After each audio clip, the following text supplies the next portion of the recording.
젊은 부자님들 안녕하세요.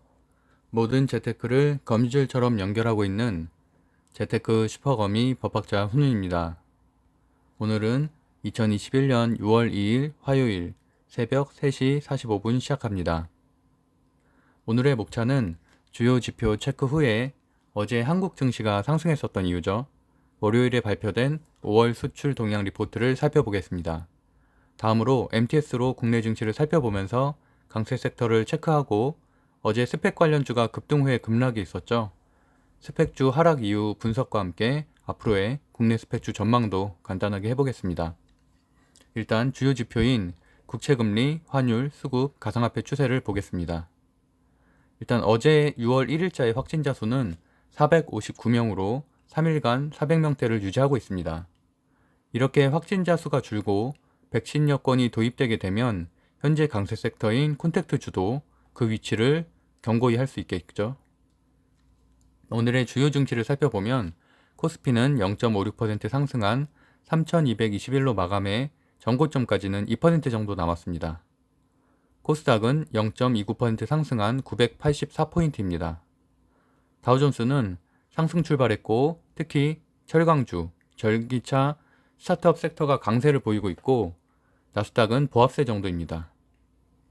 그 외에 상해종합지수나 심천종합지수 소폭 상승했고 니케이 지수는 하락했습니다. 미국 국채 10년물 금리는 2% 상승한 1.6250으로 아직 안정적이고 원달러 환율도 1109원으로 안정적입니다. 이렇게 지난주부터 대외적인 환경은 좋습니다. 여기에 외국인 수급만 들어와 준다면 상승 여력이 있고 신고가도 돌파할 수 있겠지만 여전히 공매도가 많아서 상승엔 도움이 되진 않고 있습니다. 일단 기간 수급으로 상승하고 있는 불안정한 장이라고 저는 생각을 하고 있고 지난주 목요일부터의 상승 주요인은 기간 수급이라고 할 수 있는데 물론 하반기 연기금 리밸런싱에 대한 기대감도 있고 최근 코스피 대형주를 중심으로 기관이 매수세로 돌아간 것이 지수를 올리고 있습니다. 외국인도 다행히 오늘은 매도 물량을 줄였던 것들이 상승세에 도움이 되었고 코스닥도 비슷한 추세라고 볼 수 있습니다. 가상화폐는 현 시간 시총 상위부터 살펴보면 약 1%에서 5% 정도 상승을 하고 있어서 안정적인 모습입니다. 최근 스펙주의 상승을 가상화폐 폭락에 따른 수급의 시장 유입으로 보는 견해도 있긴 한데 어쨌든 가상화폐는 체크해야 되는 이유가 크게 올라가거나 급등하거나 급락하지만 않으면 주식시장에는 크게 미치는 영향은 없고 반대로 가상화폐가 급락하거나 이런 것들은 기술주 성장주에도 좋지 않은 영향을 미친다는 것이 미국 증시를 통해서 이미 드러난 바 있습니다. 그리고 6월 1일에 발표된 5월 수출입 동향을 중심으로 데이터를 한번 살펴보겠습니다. 오늘 증시가 좋았던 이유이기도 한데 한국의 5월 수출 데이터가 잘 나왔습니다. 지난달 41.2%에 이어서 이번 달에도 45.6%로 두 달 연속 40%대 상승을 했고 이는 32년 만에 최대폭으로 상승을 했습니다.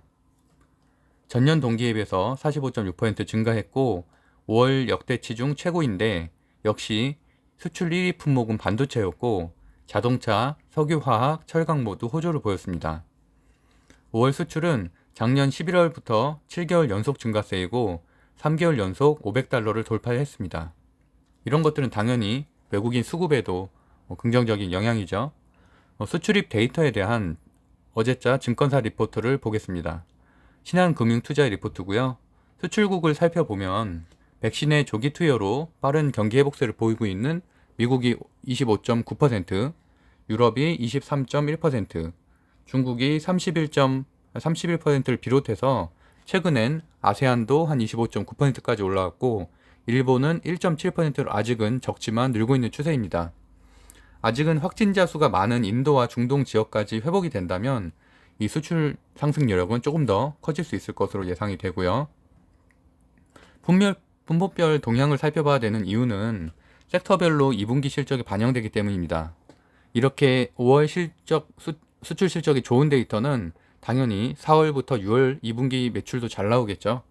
그 19년 동기 대비 반도체가 한 45.9% 정도 늘었고 석유화학은 38.8%, 철강도 16.3%로 크게 증가를 했고 최근 정유주와 철강주의 강세도 이러한 실적 호조 때문이고요. 그 외에도 바이오 헬스, 2차 전지, 선박 쪽 수출 동향도 모두 괜찮습니다.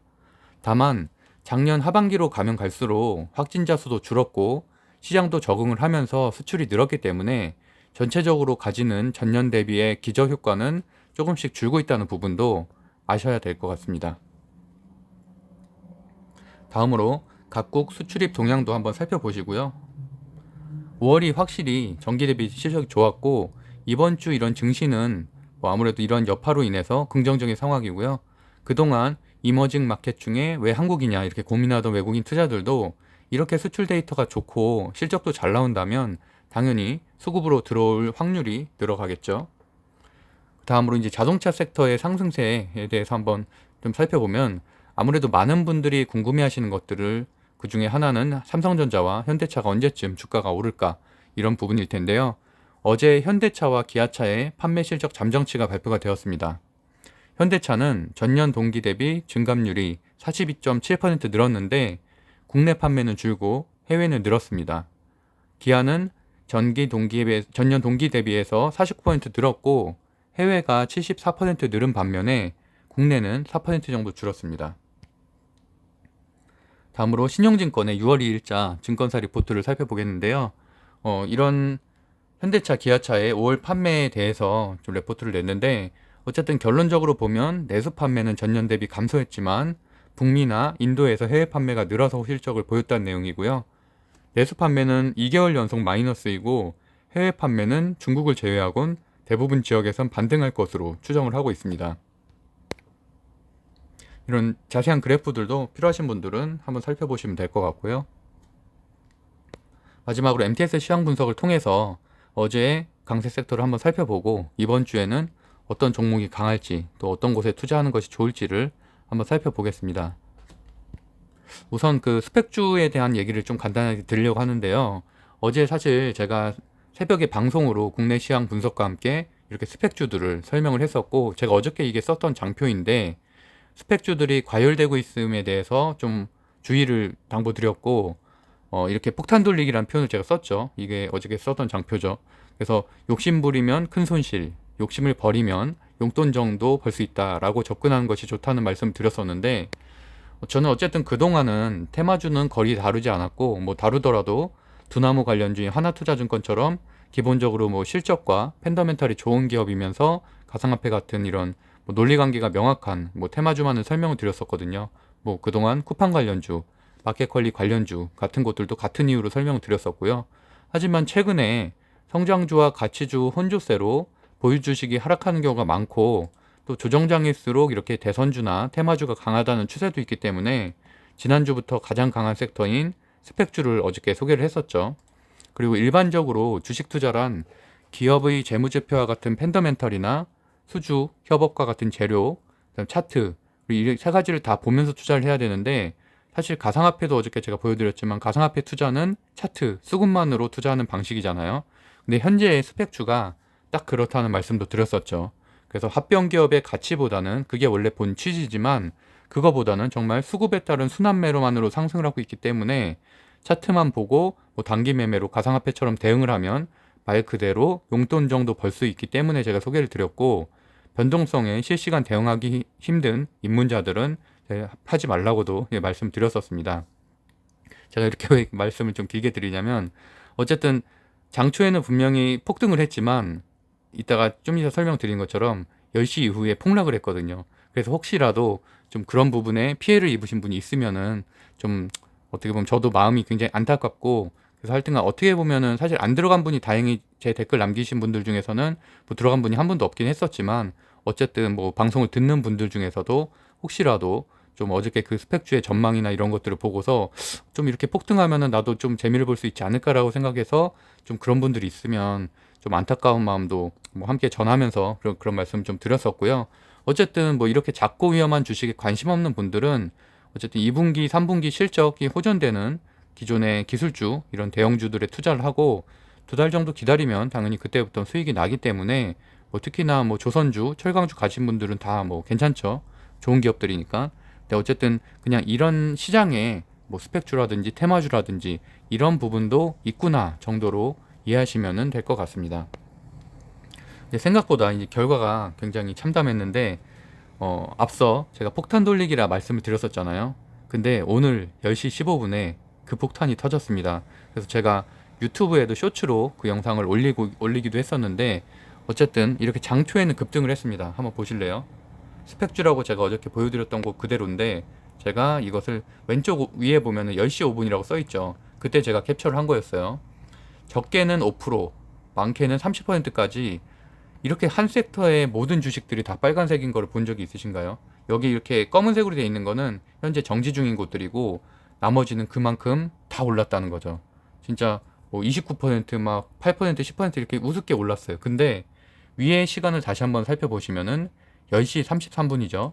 그러니까 아까 10시 10분에만 해도 10시 5분에만 해도 이랬는데 10시 33분에 이렇게 됐어요. 마이너스 22%, 마이너스 18%막 이렇다는 거거든요. 이게 언제부터였냐면 저도 사실은 회사원이기 때문에 실시간 대응을 하지 못해요. 그래서 저 같은 경우는 한 10시 10분 정도 아까 그 캡처했을 때 이미 다 정리를 했었고, 왜냐하면 제가 근무 중엔 대응을 할 수 없기 때문에. 그래서 뭐 사실 하나투자증권 같은 그 정도 테마주 같은 경우는 대응이 그래도 일정 정도 패턴이 좀 정형화가 돼 있어서 그런 경우에는 미리 장을 걸어놓고서 대응을 하지만, 이거는 사실 저도 스펙은 모르는 주식이잖아요. 그리고 말 그대로 수급만으로 움직이는 주식이기 때문에 걸어놓고서 할 수가 없어요. 뭐 하한선으로 물론 걸어놓고서 근무를 할 수는 있었겠지만 그렇게는 하진 않았고, 어쨌든 제가 한 20분 좀 넘어서 한 25분 정도에 봤는데 이렇게 폭락을 하고 있더라고요. 그래서 보면은 나중에 MTS를 제가 다시 켜서 좀 분석을 해보니까 결국에는 다른 원인이 아니고 기관들이 이 50개가 넘는 주식에 대해서 동시간에 투매를 진행을 했습니다. 어떻게 보면 이것도 하나의 세력이라고 볼 수 있겠죠. 저도 이렇게 많은 50개의 주식이 한꺼번에 폭락한 것을 본 적이 없어요. 그렇기 때문에 어쨌든 뭐 이 방송을 보시는 분들은 하나의 좀 경험 또는 공부 자료로도 굉장히 좋은 케이스라고 저는 생각을 하고요. 어쨌든 테마주의 무서움, 어떻게 보면 이거 정도는 거의 테마주의 끝판왕 같아요. 이 정도의 폭락은. 그래서 이런 부분에 대해서도 한번 경계심을 가지시면 좋을 것 같다고 생각해서 제가 이렇게 하게 됐고, 단지 우리가 이 일을 겪었다고 해서 아 테마주 위험하네 하고 끝나는 게 아니라 원인을 알아야 돼요. 그래서 수급도 살펴봐야 되고, 아 어떤 기관들이 이렇게 주로 던졌구나, 같은 시간에 던졌구나, 차트가 다 똑같구나, 이런 것들을 아셔야 여기에 대해서 앞으로도 비슷한 상황이 있을 때 대응을 할 수가 있다는 거고요. 보시는 것처럼 이게 10시 36분에 캡처를 한 건데 고점 대비해서 40%가 하락을 한 거예요. 그러면 만약에 내가 맨 고점에서 1,000만 원을 투자를 했다면 순식간에 40%가 날아간 거예요. 그러면 600만 원만 남는 거죠. 한 5분, 10분 사이에. 그러니까 그만큼 위험한 거랍니다. 뭐 어떻게 보면 가상화폐랑도 좀 비슷하다고 볼 수가 있겠죠. 물론 저는 수익은 내긴 했어요. 수익은 제가 뭐 뒷부분에 어떤 식으로 매수를 했고 매도를 했는지도 간단하게 설명을 드리겠지만, 저는 뭐 사실 이름도 모르는 곳들이에요. 뭐 유한타증권에 있는 어떤 스펙이겠죠. 그러니까 사실 지금의 스펙은 원래 취지와는 전혀 달라요. 그러니까 어떤 기업을 뭐 인수합병할 건지 그런 것도 전혀 상관없이 이렇게 수급만으로 움직이기 때문에 어쨌든 저는 장초에 3개 정도를 대응을 해서 한 10만 원씩 800만 원 투자했으니까 800만 원으로서 3개 정도 이제 투자를 해서 매매를 3번 한 거죠, 결국. 그래서 어쨌든 한 4% 정도 수익을 내서 한 이 스펙주만으로는 한 40만 원 정도 수익을 냈고, 나머지는 뭐 LG화학이나 이런 것들은 금요일 날 산 것을 이제 매도를 하면서 그렇게 됐는데, 어쨌든 제가 스펙주에 대해서 좀 간단하게 설명을 드릴게요. 무슨 기업인지는 사실 중요하지 않아요. 이거는 그냥 가상화폐 투자랑 똑같다고 생각하시면 되니까요. 제가 만약에 제가 이 영상을 캡처를 한 건데 이것도 사실은 이런 일이 오늘 있을 줄 모르고서 찍긴 한 거죠. 9시 왼쪽에 위에 보면 9시 7분이라고 되어 있죠. 7분이라고 되어 있는데 잠깐 볼게요. 저 같으면은 만약에 잠깐 여기를 보면은 이 상황에서 어떤 곳에 하나 투자를 한다 그러면은 이미 9시 7분에 이런 상황이 된 거잖아요. 그러면은 그 장초에 한 5분 사이에 이렇게 많이 오른 거거든요. 물론 시외 거래로 좀 띄우고서 시작하는 것도 있지만 사실은 시외 거래를 20%씩 띄우진 않았었어요. 제가 대부분 다 체크를 해봤었는데 시외 거래로는 한 5% 정도 띄운 다음에 장초 시작되면 이제 5%부터 올라가는 거예요. 그래서 사실은 장초에 시외 거래는 하지 마시고요. 시외 거래 진짜 위험한 거니까 하지 마시고, 왜냐면 반대로 당할 수가 있거든요. 바로 던지는 경우도 있어서. 그래서 어쨌든 뭐 내가 한 6분 7분에 만약에 한 5%에 들어갔다. 근데 그게 상승을 해서 이렇게 뭐 20%가 됐다고 쳐요. 근데 늦게 들어오시는 분들도 있잖아요. 근데 오늘 설명드릴 부분은 단지 스펙주뿐만이 아니라 거의 모든 테마주 또는 거의 모든 그냥 순환매 전략에는 똑같이 적용되기 때문에 이제 말씀드리는 거예요. 예를 들어서 여기를 예를 들면은 저 같은 경우는 여기 보면은 캡처가 되는지 모르겠네. 됐네요. 다 올랐잖아요. 20%, 여기만 해도 5%. 그러면 저 같으면은 여기는 제가 말씀드렸던 대로 기업 하나하나의 개별 가치가 없어요. 개별 가치가 없고 말 그대로 순환매. 이게 오르면은 나머지도 그냥 같이 따라 오르는 거예요. 아무 이유 없이. 그렇기 때문에 근데 생각보다 이렇게 섹터별로 움직이는 주식이 굉장히 많거든요. 특히 저 같은 경우는 그런 전략으로 인해서 많은 수익을 내왔고, 근데 저 같으면은 이럴 것 같아요. 이미 20% 오른 거를 혹시 뭐 상한가는 갈 수도 있겠지만 그런 리스크를 감수하는 것보다는 당연히 1.2% 오른 이런 것 아니면 하나금융 17호 같이 1.48%, 1.2% 정도 오른 것을 선택할 것 같아요. 왜냐하면 결국엔 순환매라는 거는 자 이걸 일단 돌려볼게요. 이 이후에도 보면은 나머지들도 다 이렇게 많이 오르고 있잖아요. 급등을 하고 있기 때문에 결국에는 그런 것까지 한 번씩 다 돌아간다는 얘기거든요. 돌아가는 거라서 예를 들어서 여기서 보면은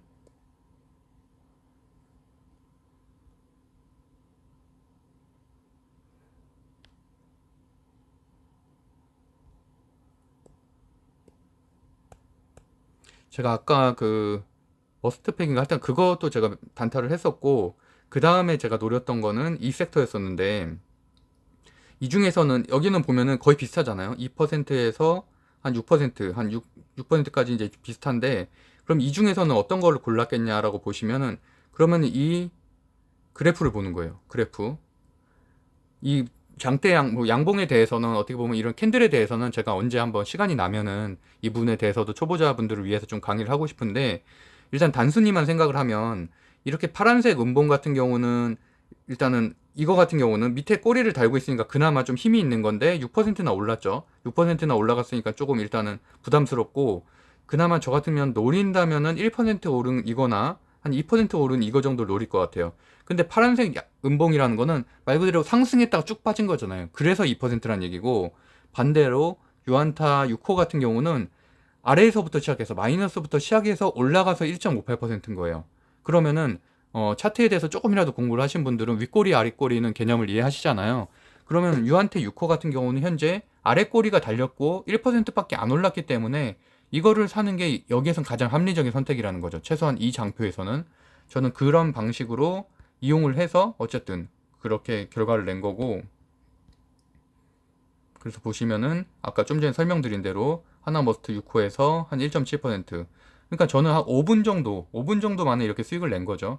그러니까 결국에는 저도 뭐 출근을 해서 대응할 수 있는 시간이 사실 많지는 않기 때문에 결국에는 시드머니 한 800에서 900 정도로 같은 금액을 사고 팔고 사고 팔고 하면서 세 번에 매매해서 40만 원 정도를 벌었기 때문에 뭐 수익률은 한 5% 정도 될 것 같고요. 어쨌든 물론 900만 원도 굉장히 큰 돈이죠. 900만 원 굉장히 큰 돈이고, 정말 커피값 정도 생각을 한다면 뭐 한 5만 원 정도 해서 뭐 그럼 5만 원의 수익률 5% 정도면은 뭐 한 3천 원? 3천 원 정도 되나요? 하여튼 뭐 그 정도 되니까 한 10만 원 정도 하면 그래도 커피값 정도 나오겠네요. 하여튼 뭐 그 정도로 해서 수익률을, 물론 저는 사실은 안정을 더 원하기 때문에 2% 정도만 해도 매도를 하는 편인데, 왜냐면 제가 전혀 모르는 주식이잖아요. 근데 아까 보여드린 것처럼 반대로 LG화학과 같은 경우는 제가 지난주 금요일에 산 건데 오늘 어쨌든 지금 2% 정도 수익을 내고서 매도를 했잖아요. 그러니까 무슨 말이냐면 LG화학은 사실 물려도 걱정 없는 주식이기 때문에 저는 많은 돈을 투자했죠. 그거는 융자까지 해서 한 3천 정도, 2,500 정도 했나? 2,500 정도 해서 이제 어쨌든 그럼에도 불구하고 60만 원, 2.7%인데 60만 원 수익을 낸 거고, 그다음에 아까 같은 그런 테마주들은 저는 그 주식들에 대해서, 스펙주에 대해서 전혀 정보가 없기 때문에 저도 800만 원 이상은 안 한다는 얘기예요. 1,000만 원, 아무리 많아도 1,000만 원이지 그 이상을 뭐 사실은 확신이 없기 때문에. 그래서 약간 그런 식으로 생각하시는 게 좋을 것 같아요. 우리가 대형주를 투자하는 이유는 결국에는 물려도 걱정이 없기 때문이잖아요. 물론 어느 기업이든지 위험할 수는 있죠. 하지만 그럼에도 불구하고 최소한 이런 테마주나 소형주, 스펙주보다 낫기 때문에 큰 돈을 투자하는 거고, 반대로 제 주위에도 보면은 뭐 이런 테마주에 뭐 진짜 200% 버는 애들도 있거든요. 근데 막상 금액 보면 10만 원밖에 안 돼. 근데 이 친구들이 딱 10만 원밖에 없어서 10만 원을 했냐? 그건 또 아니에요. 분명히 본인들도 뭐 청약을 하든 뭘 하든 몇 천만 원 있고 한데 확신이 없으니까 사실 그 주식에 많이 돈을 못 넣는 거거든요. 그러니까 사실 200%, 300%를 원하는 거죠. 그럼 10%, 200%라고 해봐야 20만 원밖에 안 되니까.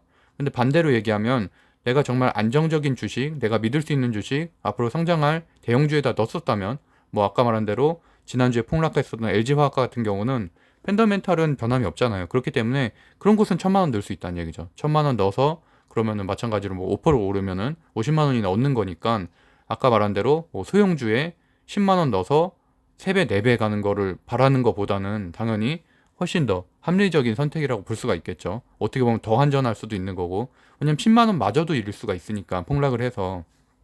그래서 어쨌든 이렇게 스펙주가 급등하고 뭐 이런 것에 대해서 단지 제가 이제 이렇게 자세하게 설명을 드린 이유는 이런 스펙주가 급등했다 급락한 것을 보고서 아 그냥 개미만 털렸네 이러고서 욕하고 끝나면 안 된다는 거예요.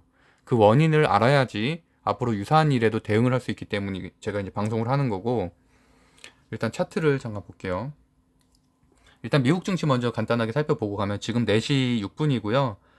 다우존스 보면은 일단 금융주, 골드만삭스, JP모간 괜찮고, 비자도 이 정도면 괜찮고, 보잉 같은 컨택트주 괜찮죠. 그리고 나머지는 한 보합 정도. 그리고 쉐브론 같은 정유주 또 한 2%대 상승이니까 우리나라도 지금 S-오일이나 이런 뭐 SK이노베이션 다 괜찮았잖아요. GS 리테일, GS도 그렇고 결국에는 이런 정유주가 괜찮거든요, 최근에. 그래서 근데 그런 것들은 뭐 배당이라든지 이런 걸 보고 들어가면 모르겠지만 단기로는 사실 급등까지 할 가능성은 없기 때문에 그냥 그런 것들은 뭐 하나의 뭐 경기 방어주로서 그냥 여러 포트폴리오를 구성하는 정도로만 생각하시면 될 것 같고요. 소비재 정도도 소비재도 괜찮죠. 그래서 제가 AMC는 뭐 물론 이건 공매도 때문에 이렇게 올라가는 거긴 한데 근데 그걸 떠나서 어차피 영화관이잖아요, 영화관. 그래서 우리나라 CGV도 지금 거의 한 4거래일 동안 한 20% 이상 상승을 했죠. 그리고 이제 원재재가 사실 굉장히 좋아요. 제가 이 부분을 좀 강조드리고 싶은데 오늘도 보면은 US 스틸, 그다음 유코도 굉장히 좋고요. 맥모라는 구리 관련된 채광하는 회사거든요. 2.8% 올랐고 올림픽 스틸도 한 9% 가까이 올랐고 상당히 지금 미국의 원자재, 철강주 섹터가 강하기 때문에 이런 것들은 오늘 화요일인 오늘 우리나라 철강주에도 이 흐름이 수급이 넘을 가능성이 있다. 괜찮을 거다 최소한 라는 것이고요. 그다음에 팡주는 뭐 기본적으로 그냥 조정 중, 반도체도 그냥 조정. 전기차 중에서는 일단 포드 뭐 나쁘진 않고요. 포드 제너럴 모터스 그래도 한 1% 정도 상승하고 있으니까 괜찮고 이렇게 전기차 스펙주가 괜찮아요. 그리고 제가 계속 말씀드렸죠. 이 부분이 어느 정도 크게 올라오면은 아 여기가 말 그대로 스펙주네요. 이게 이제 미국 스펙주예요. 미국 스펙주고 아까 제가 설명드렸던 건 한국 스펙주. 여기도 우회 상장한 기업들인데 여기 보세요. 지금 200% 하락한 거예요, 이게. 200% 하락해가지고 지금 최근에 많이 올라왔는데도 아직 30%밖에 안 올라왔죠. 제가 여기도 전체적으로 지표로 봤을 때 한 17달러 정도까지는 올라와야 한국에도, 한국 전기차에도 긍정적인 그런 수급이 넘을 수 있다라고 말씀드렸죠. 그러니까 이렇게 무서운 게 스펙주라는 거거든요. 하여튼 그렇고, 나머지는 뭐 항공우주 조정이고, 버진 갤럭틱 오늘은 좀 빠졌네요. 빠졌고, 뭐 태양광, 그런데. 코인베이스, 가상화폐 거래소인 코인베이스도 한 1% 상승으로 그냥 무난한 상태고요. 나머지 여행 레저가 그래도 이렇게 섹터가 전체가 다 빨갛다는 얘기는 미국도 콘텐츠 주가 강하다는 얘기거든요. 항공, 여행, 레저. 근데 마찬가지로 한국도 그렇다면은 지금은 어쨌든 콘텐츠 주가 큰 상승, 큰 폭의 뭐 급등은 아니겠지만 그래도 최소한 강하다는 거죠. 그래서 강대 섹터로 저도 어느 정도는 이용을 하는 거고 국내 증시를 보면은 뭐 코스피 코스닥은 그냥 뭐 대형주 소형주 오늘은 좀 무난하게 올라갔던 것 같고 그나마 대형주가 한 0.56%로 최근에 비하면은 괜찮았고요. 시총 1위부터 10위까지 보면은 좀 눈에 띄는 거는 아무래도 네이버나 뭐 SK 하이닉스, 카카오가 오늘 급등을 했죠. 카카오가 많이 급등을 했고 나머지는 사실 이 정도 선에서 투자를 하면은 저 같으면 이제 한 삼성 SDI 정도. 삼성 SDI는 최근에 그 매도 리포트 때문에 좀 더 큰 하락을 또 보였었잖아요. 그래서 이때 한 3% 정도, 4% 가까이 하락을 했었고, 그래서 오늘도 조금 낮은 위치이기 때문에 아무래도 전고점 대비하면 여전히 한 30% 정도 낮은 가격이라서 지금 매수하기에도 괜찮다고 보고, 뭐 LG화학도 괜찮고요. LG화학도 그때 보여드린 대로 한 10% 정도 하락한 상황이기 때문에 그 외에는 뭐 기아 뭐 이런데 최근에 좋았던 기아나 현대모비스 같은 전기차 관련주들은 그냥 보합 정도로 오늘 보이고요. 삼성물산 좀 올라갔고 SK텔레콤은 신고가 돌파했어요. 지금 통신주 괜찮죠? KT, SK텔레콤, LG 다 괜찮아요. 괜찮고 어쨌든 KT가 특히나 이제 뭐 좀 저점이라서 매수하기에는 본주로서는 괜찮고 코스닥도 오늘은 제약이 좀 쉬었네요. 제약이 좀 쉬었고 HAB 좀 상승했고 CJ 엔터 같은 엔터주도 뭐 흐름 괜찮고요. 뭐 빅히트 엔터테인먼트인 하이브라든지 이런 것들도 앞으로 콘서트가 이제 제가 그 말도 한 두 번 드렸는데 콘서트가 이제 앞으로 열리잖아요. 지금 백신 여건 이런 거 생기고 나면 결국에는 최소한 올해 말 내년 초부터는 그러니까 콘서트가 오프라인 콘서트가 열리게 되면 아레나 돔 같은 경우는 뭐 수익이 엄청나죠. 그런 돔급이나 아니면 뭐 이런 스타디움 이런 데서 열릴 가능성도 있기 때문에 그렇게 되면은 그거는 수익이 전체 엔터사 매출의 거의 한 20-30% 정도 차지하거든요. 그 정도로 큰 부분이라서 현재도 메타버스나 이런 온라인으로 돈을 잘 벌지만 오프라인까지 된다면 굉장히 시너지 효과가 난다는 얘기죠. 그리고 뭐 반도체 쪽도 그냥 오늘은 보합세 정도, 코스닥도 보합세 정도.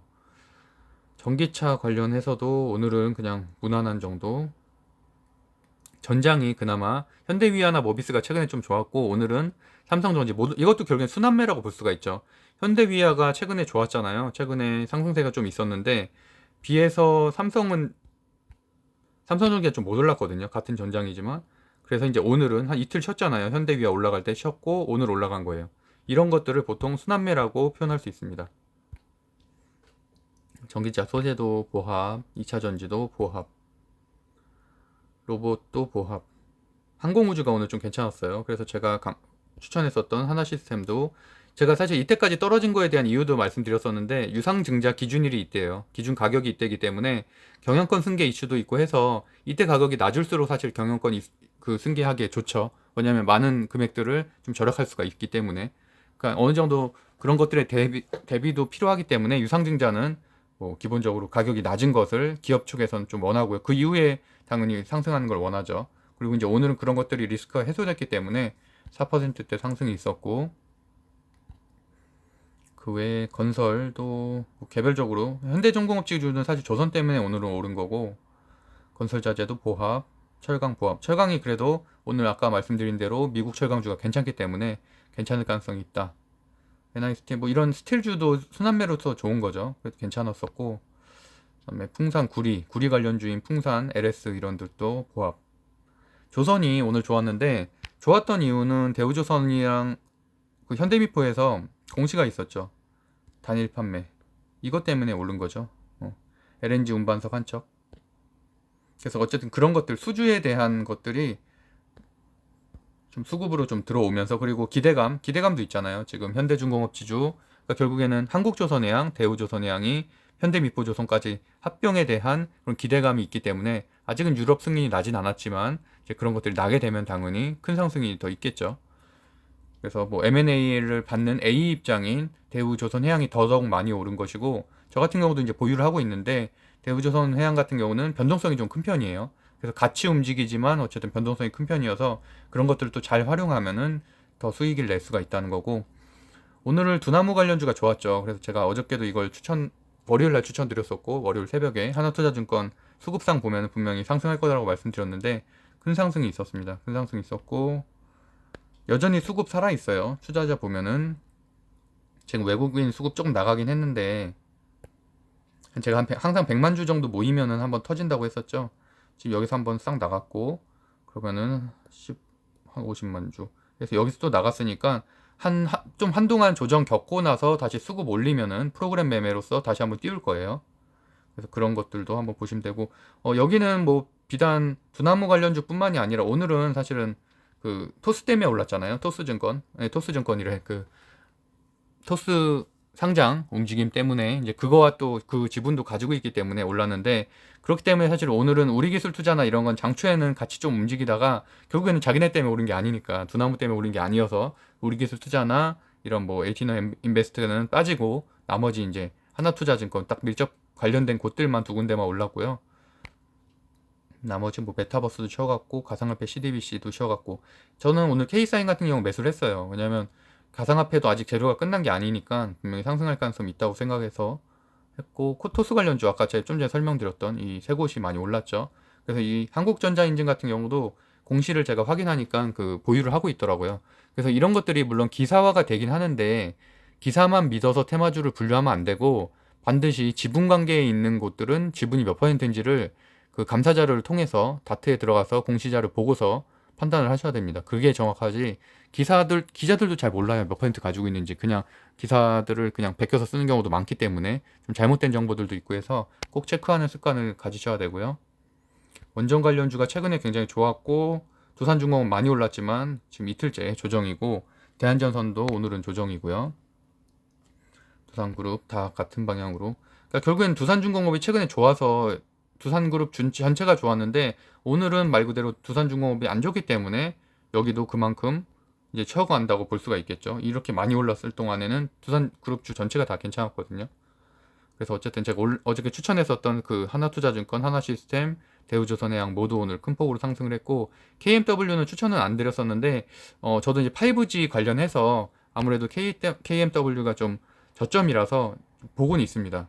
이게 아직까지는 그러니까 바닥을 쳤다는 확신은 없어서 안 들어가고 있는데, 뭐 추가적으로 좀 들어갈 생각도 좀 하고 있고, 좀 전에 설명드렸었던 이 스펙 관련된 주들이죠.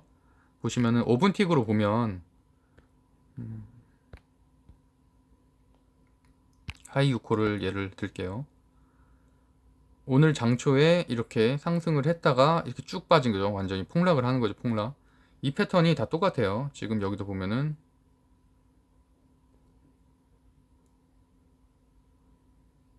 한 10시 아니 10시 한 15분 그때부터 이제 폭락을 하는 거거든요. 이때가 가장 크니까 딱 보기 10시 30분, 10시 15분부터 이때부터 좀 폭락을 하기 시작한 거고, 다른 곳들도 보면 다 똑같습니다. 패턴이. 지금 하한가 맞은 거, 딴 거. 좀 상승, 유진 스펙 4호로 볼게요. 이것도 차트 똑같죠. 그리고 이런 것들을 확인하는 방법은, 그러면 도대체 무슨 일 때문에 그렇게 된 건지를 보려면 수급을 보면 되죠. 기관이 이렇게 판 거예요. 기관이 오늘 엄청 많이 던졌고, 다른 것들도 다 체크해 보면은 지금 MTS가 좀 버벅대서 그런데 다 똑같습니다. 차트가. 여기도 보면은 투자자 기관이 13만 주 던졌죠. 뭐 사실 뭐 금융투자가 던졌는지 사모펀드가 던졌는지 뭐 그거는 크게 중요하지 않아요. 기관이 어쨌든 똑같은 시간에 똑같은 패턴으로 다 던져서 오늘 폭락한 거다. 그래서 결국엔 다 이렇게 됐다라는 게 의미가 있는 거고, 제가 뒷부분에서도 설명을 드리겠지만 내일 거래 재개가 오늘이죠. 지금 12시가 지났으니까 거래 재개가 되는 삼성 스펙이나 SK 스펙 같은 경우는 살아남을 가능성이 좀 높다고 봐요. 그냥 그런 것들은 그래도 상장하려는 그런 합병 계획들이 좀 명확하기 때문에. 근데 나머지 것들은 사실은 저는 반등되기 좀 어렵다고 생각을 하고 있습니다. 일단은 그 정도로 마무리하겠고요.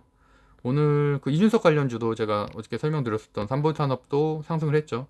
장중한 때는 20% 넘게 상승했었고 막판에는 좀 흘러서, 그러니까 이런 것들도 사실은 테마주라는 게 다 그렇잖아요. 장초에 빨리 들어갔다가 빨리 빠져야지 이거를 뭐 더 상한가 간다고 생각하고서 보유하다가는 결국에는 다 이거를 날려먹는 거죠. 그냥 한 10% 이상을. 물론 이렇게 해서 상한가 갈 수도 있지만 저는 글쎄요. 저는 그런 성향은 아니라서 일단은 내가 보이는 이득만 믿고 있어서 그렇게 뭐 대응을 했고요. 이재명 테마주라든지 윤석열 테마주 다 좋았는데, 그러니까 제가 말씀드리는 것처럼 이렇게 조정장에서는 결국엔 테마주가 강할 수밖에 없다. 그렇기 때문에 뭐 관심 없으신 분들은 그냥 기술주 보유하면 되지만, 뭐 일정 부분은 아까 말씀드린 대로 그냥 커피값 정도는 투자해서 벌 수도 있다 정도로 이렇게 대응하시면 될 것 같습니다. 그리고 그 외에 말씀드렸던 대로 컨택트주가 결국엔 이쪽 섹터죠. 화장품, 뭐 아모레퍼시픽이라든지 호텔신라, 코스맥스, 호텔신라는 면세점 때문에 그렇고, 클리오도 최근에 중소형 화장품으로 괜찮았었는데 오늘 쉬어갔고, 그 다음에 소비주 레저 이쪽 파트가 뭐 대한항공, 삼천리자전거, 강원랜드 이런 것들이 그래도 현재 6월 달에는 강한 섹터라고 제가 생각하는 부분이고요. 엔터주도 마찬가지죠. 공연이 재개될 거기 때문에. 그래서 최근에 또 좋았기도 했고, 그래도 뭐 여전히 가격 메리트는 좀 있는 곳이라서 이 정도면은 충분히 상승 여력도 있고 괜찮다고 생각합니다. 전고점 대비 한 8% 정도 낮은 가격이니까. 그럼에도 불구하고 뭐 지속적으로 상승을 하고 있죠.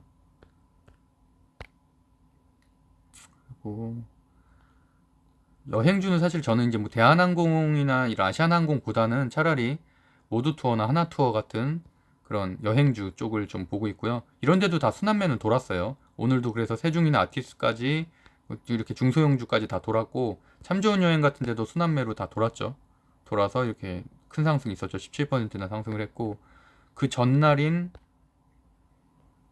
그 전에 이제 아무래도 앞서는 곳들은 하나투어, 모두투어가 대장이잖아요. 대장이고 그 여행주 중에서는. 그리고 참 좋은 여행이나 노랑풍선이 어떻게 보면 그 아래쪽이기 때문에 일단은 모두투어가 먼저 움직였었죠. 먼저 움직였고, 그 다음에 이제 그런 곳까지 순환매로 움직였다 정도만 이해하시고 넘어가면 될 것 같습니다. 일단 뭐 MTS는 전체적으로 오늘 다 살펴봤고요. 삼성 스펙 관련해서 잠깐 좀 정리를 해볼게요. 스펙주 동향도 그렇고 테마주 동향도 그렇고 그냥 뭐 운이 나빠서 하락을 했네 정도로 판단하시면 안 될 것 같고, 어쨌든 앞으로 우리가 주식을 계속 투자를 할 거잖아요. 그래서 저도 이렇게 방송을 하고 있는 거고, 이런 패턴을 경험을 했다는 대리 경험을 했다는 건 되게 중요한 거라고 저는 생각을 하고 있거든요. 그래서 보면은 어쨌든 오늘 일을 정리를 해보면 똑같은 시간에 똑같은 패턴으로 기관이 투매를 해서 폭락한 것이고, 반등을 해보려고 개인들이 매수를 했지만 또다시 뭐 매도 폭탄이 이루어져서 결국에는 54개 중에 한 5개 정도만 살아남았다. 그래서 나머지는 사실은 반등하기 쉽지 않다라는 게 제 의견이고요. 미국 스펙주도 사실 마찬가지죠. 폭락한 이후에는 아직 한 3-4달 후에나 지금 반등을 이제 막 시작하고 있는 상황이고, 어쨌든 그나마 우리나라주는 30%라는 상한선, 하한선이 있지만 미국은 상한선, 하한선이 없잖아요. 그래서 뭐 게임스탑이나 이런 데는 하루에 200% 떨어진 적도 있었거든요. 하여튼 그렇게 무서운 주식이긴 해요. 그래서 어쨌든 정리를 해보면은 스펙주는 물론 오래된 거예요. 기업 우회 상장이라는 제도는 상당히 오래된 제도고, 하지만 최근에 저는 시작점은 삼성 스펙 4호가 5월 25일부터 6일 동안 상한가를 기록한 게 어떻게 보면 스펙주에 불을 지폈다고 볼 수가 있겠고, 하이스펙 6호 등 마케팅이 잘 되어 있는, 그래서 그런 스펙주들도 뭐 2대장주, 3대장주 거론되면서 26일부터 상한가를 가기 시작했어요. 그러니까 25일 삼성 스펙이 상한가를 갔는데 그 다음날부터 또 다른 주들도 움직이기 시작했다는 거죠. 그리고 또 언론 보도가 주말 동안 아무래도 대대적으로 이루어졌잖아요. 그래서 뭐 보통 목요일, 저도 이제 목요일부터는 이렇게 노출량이 좀 많아지구나라고 느꼈을 정도니까. 그래서 오늘은 특히나 주말 동안에 그 스펙주들이 난리다라는 소식을 들은 개미들이 뛰어들었을 때 폭락이 이루어진 겁니다. 그래서 이러한 전체적인 흐름을 좀 아셔야 될 것 같고요. 어쨌든 그럼에도 불구하고 기관 그리고 일부 수익 실현한 개인들은 큰 돈을 벌었죠. 특히나 일찍 들어간, 왜냐면 지난주 월요일부터 상한가를 계속 치기 시작했으니까 한 수요일에만 들어간 개미들도 돈 많이 벌었죠. 많이 들었고 뭐 몇 억씩 투자한 사람들도 있다고 하더라고요. 그래서 어쨌든 여기서 알 수 있는 거는 조짐이 보이면 결국엔 빨리 들어가야 되고 빨리 나와야 된다. 그 다음날 상한가 갈 것까지 생각하지 말고, 물론 굉장히 소액이면은 기다릴 수도 있지만 5만원 없는 셈 치고, 하지만 저처럼 막 한 800만원, 1000만원씩 하는 사람들은 저는 못 기다릴 것 같아요. 그 다음날 상한가 간다는 확신도 없을 뿐더러 기업 가치가 없는 곳이기 때문에. 그래서 어쨌든 저는 그날 시시간 대응해서 하다못해 5%라도 그냥 하고서 그냥 나오는 편이거든요. 어쨌든 거기에 관련된 기사들도 간단히 보면은 전체적인 반등은 저는 일단 어렵다고 생각을 하고, 그래서 뭐 이렇게 좀 언급된 종목들 있죠. 삼성 스펙 2호, MP와 합병 승인 났고, NH 스펙 16호도 슈럼과 합병한 승인 났고, 이렇게 확실한 기업들만 살아남을 가능성이 있다 정도로 정리를 하면 될 것 같습니다. 어쨌든 삼성 스펙 2호나 4호는 내일 거래 재개가 되는데 하루 거래 정지 됐었고, 뭐 그런 것들은 그래도 좀 살아남을지 않을까, SK와 함께 좀 생각을 하고 있는데, 정리를 해보면 삼성 스펙 2호 같은 경우는 일단 구체적인 기업이 거론이 됐고 합병 승인안이 통과가 됐죠. 통과가 됐고 메타버스 기업이랑 합병 승인하는 걸로. 그래서 이렇게 구체적인 합병 승인이 진행 중인 경우에는 상대적으로 반등에 성공을 하거나 또는 주가의 하락폭이 적을 가능성이 있고요. 또 거래량도 그만큼 많고, 하지만 다른 주식들이 올랐기 때문에 오른 순환매 주식들은 사실은 기업 가치도 전혀 없고 뭐 어느 곳과 합병될 건지도 전혀 정보가 없기 때문에 그런 것들은 말 그대로 우후죽순처럼 그냥 다 날아갈 가능성이 높다. 그래서 투자할 때도 그런 것들을 꼭 염두에 두고 투자하셔야 된다는 거고요. 그래서 어쨌든 그 안에서는 합병 승인된 곳들만 좀 판단을 해보면, 예를 들어서 NH 스펙 16호 같은 경우는 건강기능식품 기업 슈럼과 합병 승인이 됐거든요. 근데 아무래도 사람들이 지금 원하는 건 뭐 메타버스 기업 뭐 이런 것들이잖아요. 근데 건강식품 기업 이러니까 좀 약해서 그런 것들은 주가 흐름이 좀 약한 편이고, 삼성 이오 같은 경우는 아무래도 뭐 좀 메타버스라는 그런 어떻게 보면 4차 산업혁명과 관련된 또 AI, 뭐 메타버스, 빅데이터 최근에 가장 각광받는 주식들이잖아요. 그러다 보니까 좀 더 인기가 있었다 정도로. 하지만 그런 것들도 당연히 폭락할 가능성이 있죠. 예, 하여튼 그 정도로 저는 이제 전망을 마무리하겠습니다. 그리고 마지막으로 좀 드리고 싶은 말은, 오늘 또 이제 아까 제가 보여드렸던 토스 상장 추진 소식으로 그 세계 주가가 거의 많이 올라갔잖아요. 상한가도 하나 갔고. 근데 이런 것들도 물론 신문 기사에 지분율이 나온 것들을 일정 부분은 신뢰할 수 있겠지만, 반드시 이렇게 다트에 들어가서 감사 보고서를 통해서 지분이나 이런 것들을 좀 확인하시기를 좀 추천드립니다. 여기 보면 다 나와 있으니까요. 네, 그리고 앞으로의 주가 전망을 간단하게, 지금 오늘도 좀 시간이 많이 돼서 빨리 하고 넘어갈 텐데, 어쨌든 전체적으로 보면은 10월부터 11월까지는 백신바이오가 상승을 했고요. 작년에 11월부터 1월은 성장주, 그러니까 반도체, 전기차, 2차 전지가 강했고 주도주였고, 1월부터 5월은 가치주가 주도주였죠. 철강, 건설, 시멘트, 조선주. 그래서 제가 뭐 추천드렸었던 1월부터 추천드렸던 것들도 대부분 다 100% 이상 상승을 했고, 현재는 저도 뭐 방송에서 제가 한 3일 전 방송부터 이렇게 말하고 있죠. 컨택트주, 결국에는 여행, 레저, 쇼핑, 화장품, 의복, 카지노 이쪽으로 가 이제 현재는 주도주라고 볼 수 있고, 그래서 그러다 보니까 6월의 추천 주식은 결국에는 컨택트주 또는 8월, 9월에 오를 기술주. 뭐 기술주는 아까 말씀드린 결국에는 전기차나 2차 전지 쪽이 되겠죠. 반도체도 소부장 기업은 전 추천하고 있고요.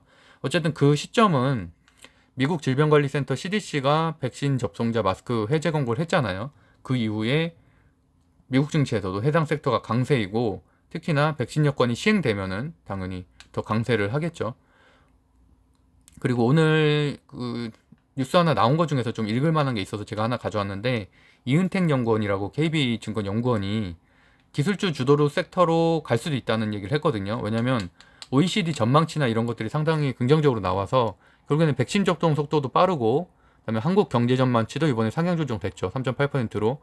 그리고 또 5월 수출 데이터도 잘 나왔고, 그러니까 모든 지표들이 괜찮잖아요. 그러다 보니까 수출과 또 관련 있는 대형주들, 근데 우리나라 대형주들은 또 대부분 코스피 시총 상위 기업이죠. 즉 기술주, 성장주. 그러니까 가치주는 코스피 상위 20개 기업 중에서 세 군데밖에 안 돼요. 포스코 비롯해서 LG생활건강 뭐 이런데, 나머지는 다 성장주죠. 그러다 보니까 결국에는 이렇게 수출도 잘 나오고 있고 경제 성장률이 올라가고 있기 때문에 백신 여건이 완성되는, 결국에는 마스크를 벗게 되는 뭐 한 10월, 11월 이때쯤에는 당연히 성장주 강세로 넘어가 있을 거다라는 것에 동의를 하고요. 다만 이제 이은택 연구원이 지금 이번에 리포트를 통해서 말씀하고 있는 거는, 그렇게 자기도 이렇게 성장주 쪽으로 갈 것으로 예상을 하는데, 그 전에 한 낙폭 10% 정도 대의 하락장을 겪고서 갈 것이다 라고 본인은 의견을 밝혔어요. 물론 그게 진리는 아니죠. 진리는 아니고 그냥 그런 의견을 가진 연구원도 있다 정도로 판단하시면 될 것 같아요. 뭐 10% 하락이면은 한 2,900에서 3,000선 정도 되는 거죠. 우리가 한 4월달, 5월달에 겪었던 그 정도이기 때문에 그렇게 큰 하락은 아니어서, 어쨌든 뭐 본인은 그렇게 보고 있다는 내용이고요. 아까 말씀드렸던 것처럼 지금 이렇게 또 안센 백신이 다시 한번 월요일 날 또 한번 많이 언론 보도가 됐잖아요. 그러다 보니까 오늘도 안센 백신에 대한 접종 소식이 퍼지기 때문에 더군다나 이렇게 항공, 여행, 레저 이런 곳들이, 콘택트주들이 더 강해질 수밖에 없다 라는 내용으로 일단은 방송은 그 정도로 마무리하도록 하겠습니다. 아까 말씀드렸던 대로 오늘 원재 섹터가 괜찮아서 미국 철강주 괜찮으니까 내일도 괜찮을 가능성이 있으니까, 아무래도 철강주들 물린 분들이 좀 있어서 고점에 다시 들어갔다 물린 분들이 좀 있죠. 그래서 오늘은 조금 반등을 성공을 하시기를 개인적으로 좀 바라봅니다. 네, 마무리 해볼게요. 어쨌든 5월에 수출을 호조였고 성장률도 상향 조정이 됐어요. 국채금리도 낮고 환율도 낮아요. 그래서 대외적인 지표는 상당히 좋은 편이고요. 그러다 보니까 한국 증시의 많은 데이터들이 외국 수급이 들어오기에 충분한데, 어쨌든 외국인들은 뭐 가장 큰 악재인 6월 동시 옵션 마감일이나 FOMC 회의, 이런 불안정성, 테이퍼링이 과연 언제 시행될지 이런 것들이 끝나야만 본격적으로 투자처를 정할 것이라고 생각을 하고 있고요. 그거는 중국일 수도 있고 한국일 수도 있죠. 뭐 이머징 마켓이 한국만 있는 건 아니니까. 하지만 이렇게 한국의 수출 데이터나 실적이 잘 나오는 기업들은 분명히 선택을 받을 수밖에 없다라는 게 오늘의 결론입니다. 그리고 어쨌든 얀신백센 여파로 인해서 콘텐츠주 이번 주에도 강할 거고, 그럼에도 뭐 고점 대비 20% 이상 낮은 기술주 성장주, 뭐 LG전자나 뭐 현대차 이런 곳들 당연히 조정이 올 때마다 조금씩 분할 매수하는 전략 가지면 7월부터는 괜찮은 수익률 낼 수 있을 것이라고 생각하고 있습니다. 네, 제가 운영하고 있는 네이버 카페 젊은 부자들에서는 주식 투자, 아파트 청약, 부동산 경매, 유튜브 창업, 다양한 재테크 공부를 함께하고 있습니다. 네이버에 젊은 부자들 검색해 보세요. 구독과 좋아요는 사랑입니다. 오늘도 방송 길게 했는데 앞으로는 좀 짧게 할 거예요. 제가 어제랑 오늘 좀 길게 했죠. 근데 어쨌든 뭐 그만큼 최근 시장이 참 혼란스럽기도 하고, 저도 아무래도 좀 많은 얘기를 좀 전달하고 싶다 보니까 이제 방송이 길어졌습니다. 아무튼 오늘도 행복한 하루 보내시고요. 성공 투자하시기를 기도드리겠습니다. 법학자 훈훈이었습니다. 감사합니다.